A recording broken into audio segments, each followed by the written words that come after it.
Baiminamasi, jog turistų pamėgtas unikalus pasukamasis tiltelis gali imti ir užstrigti, nors apie problemą žinota ir anksčiau, susirūpinta tik prasidedant turizmo sezonui. Pasikalbėjimas buvo patyrinėjom dokumentus, projektus, patyrinėjome sutartį.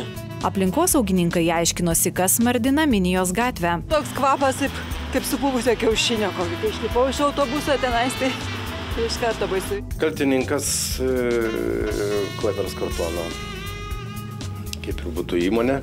Akibrokštas parodą uostamiestyje surengusiam Dzūkijos dailininkui. Dažais ištepliotas bibliotekoje kabėjęs nuogos moters atvaizdas. Čia yra davatkiško fundamentalizmo atvejis.